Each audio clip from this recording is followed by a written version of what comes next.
আসসালামু আলাইকুম। ভারতের মাটিতে বাংলাদেশ টি-20 বিশ্বকাপ খেলবে না, এই নীতিতে বাংলাদেশ অটল এবং সেই নীতিতেই বাংলাদেশ অটল থাকবে। কারণটা হচ্ছে আইসিসির প্রতিনিধি দল বাংলাদেশে চলে এসেছে, তার মানে বাংলাদেশ একটা বলিষ্ঠ পদক্ষেপ গ্রহণ করেছে দেখেই। যদি বাংলাদেশের এই জায়গা থেকে আসলে সরার কোনো জায়গা থাকতো তাহলে আইসিসির প্রতিনিধি দলকে এই জায়গায় আসতে হতো না। So I can assure you যে বাংলাদেশ ক্রিকেট বোর্ড এই জায়গাটায় পুরোপুরি অনড় থাকবে এবং সেই সঙ্গে বাংলাদেশ গভর্নমেন্ট এই জায়গাটায় অনড় থাকবে।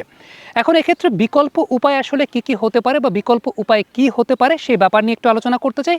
একেবারে পানির মতো সহজ একটা বিষয় কিন্তু আছে, একদম পানির মতো সহজ যে বিষয়টা সেটা হচ্ছে জিম্বাবুয়ে এবং আয়ারল্যান্ড যে গ্রুপটাতে আছে সেই গ্রুপের সঙ্গে বাংলাদেশকে সোয়াপ করে দেওয়া এবং সেই জায়গাটায় আয়ারল্যান্ড দলটাই এখানে সবচাইতে কাছাকাছি অপোনেন্ট। আপনি যদি চিন্তা করে দেখেন যে গ্রুপিংগুলো যখন হয় তখন আসলে কিসের ভিত্তিতে হয়, সবচেয়ে ইম্পর্টেন্ট যে ব্যাপারটা কাজ করে সেটা হচ্ছে যে এখানে র্যাঙ্কিংটা একটা খুব বড় ফ্যাক্টর। সো বাংলাদেশ এবং আয়ারল্যান্ড দুটো দলকে যদি আপনি চিন্তা করেন যে র্যাঙ্কিংয়ে কিন্তু তারা কাছাকাছি দল, প্রত্যেকটা খেলা ওই গ্রুপটাতে শ্রীলঙ্কাতে রয়েছে এবং এক্ষেত্রে আসলে অন্য কোনো প্রবলেম নাই। যদি এই জায়গাটায় আয়ারল্যান্ড এবং বাংলাদেশকে সোয়াপ করে দেওয়া হয় তাহলে সেক্ষেত্রে এটা একটা বড় ধরনের উপায় হতে পারে। জিম্বাবুয়ের কথাটা আমি এই কারণে বলছি না কারণ সিকান্দার রাজাকে নিয়ে এখনও কিন্তু একটা অনেক বড় সংশয়ের জায়গা আছে যে সিকান্দার রাজাকে আদৌ ইন্ডিয়ার ভিসা পাবেন কিনা। সো আপনি যদি র্যাঙ্কিং এবং সামগ্রিক পরিস্থিতি বিবেচনা করেন তাহলে আয়ারল্যান্ডের সঙ্গে একটা সোয়াপ করার পসিবিলিটি এই জায়গাটা আছে এবং এটা সত্যিকারের অর্থে সবচাইতে উপযোগী প্রসিডিওর বলে আমার কাছে ব্যক্তিগতভাবে মনে হয়। দ্বিতীয়ত যে বিষয়টা সেটা হচ্ছে আইসিসি যদি কোনো কারণে বাংলাদেশকে প্রেশার ক্রিয়েট করতে চায় কিংবা অনেকের মধ্যে যে সন্দেহ বা সংশয়ের জায়গাটা আছে যে আইসিসি আবার বাংলাদেশকে বাদ দিয়ে টুর্নামেন্টটা করে ফেলে কিনা, এটার কোনো কিন্তু আসলে সুযোগই নেই। কারণটা হচ্ছে আইসিসি অ্যাজ অ্যান অর্গানাইজেশন যে ডেকোরামে চলে সেই ডেকোরাম অনুযায়ী বাংলাদেশ এই টুর্নামেন্টে কোয়ালিফাই করেছে, তার মানে তাদের একটা পার্টিসিপেটিং রাইট আছে। এই পার্টিসিপেটিং রাইটটা খর্ব করতে পারে না আসলে আইসিসি, কারণ এটা তাদের পলিসিগত ব্যাপার, সেটা অনেক বড় ধরনের ঝামেলা বেগে যাবে। অর্থাৎ পুরো আপনি যদি চিন্তা করেন যে পুরো ইকোসিস্টেমটা কিন্তু ফল করবে। কিন্তু তারপরও যদি সর্বোচ্চ কোনো ঘটনা ঘটে যে বাংলাদেশকে আইসিসি প্রেশারাইজ করছে, আইসিসি কোনোভাবে বলছে যে না খেলতেই হবে, আদারওয়াইজ তোমরা খেলতে পারবে না, মানে আমি ধরে নিচ্ছি যদি এরকম হয় সবচেয়ে উপযোগী জায়গা হচ্ছে যে আইসিসির যে থ্রেট অ্যাসেসমেন্ট রিপোর্টটা আছে যেটা অনফিল্ডের পর্দায় প্রথমত যমুনা টেলিভিশনের পর্দায় আপনারা দেখেছেন, তারপর অনফিল্ডের পর্দায় কিন্তু আমি আপনাদেরকে দেখিয়েছি।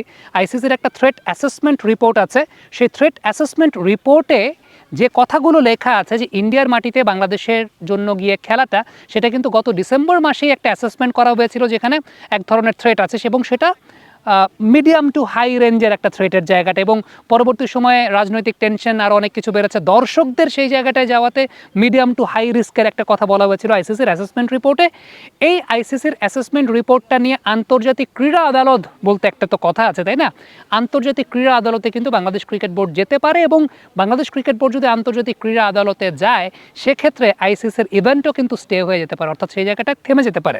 এখন সামগ্রিকভাবে যে বিষয়টা আমার কাছে ব্যক্তিগতভাবে মনে হয়, প্রথমত বাংলাদেশ ক্রিকেট বোর্ড তো এই জায়গাটা রাজি হবেই না, দ্বিতীয়ত বাংলাদেশ ক্রিকেট বোর্ড এই জায়গাটায় রাজি হবে না, আইসিসি পর্যন্ত বাংলাদেশে চলে এসেছে, তার মানে ব্যাপারটা কিন্তু আইসিসির যদি থ্রেট দিতেই হতো যে বাংলাদেশ খেললো না, আমি বাংলাদেশকে ছাড়াই টুর্নামেন্ট করব, এই ডেকোরামকে যদি আইসিসি ভাঙতে চাইতো তাইলে কিন্তু আইসিসির প্রতিনিধি বাংলাদেশে আসতো না। তার মানে আপনি ব্যাপারটা খুব ভালো মতো উপলব্ধি করেন যে ব্যাপারটা কিন্তু অনেক সিরিয়াস এবং আইসিসি চাইলেই কোনো পার্টিসিপেটিং নেশনকে উইদাউট এনি কজ, যেটাতে আসলে কনস্টিটিউশন ভায়োলেট হচ্ছে, সেটা কিন্তু তারা করতে পারে না। এখন আমি নিরাপত্তার কারণে থ্রেট অ্যাসেসমেন্ট রিপোর্টের উপর বেস করে আমি একটা দেশে খেলতে চাই না, এটা কিন্তু আইসিসির কোনো কনস্টিটিউশনকে ভায়োলেট করা হচ্ছে না। সো এই বিষয়টা যদি হতো তাহলে তো পাকিস্তানই আলটিমেটলি তারা সেই সুবিধাটা পেতো না, পাকিস্তান পেয়েছে, এর আগে হাইব্রিড মডেলে আমরা দেখতে পেয়েছি যে ইন্ডিয়া খেলেছে।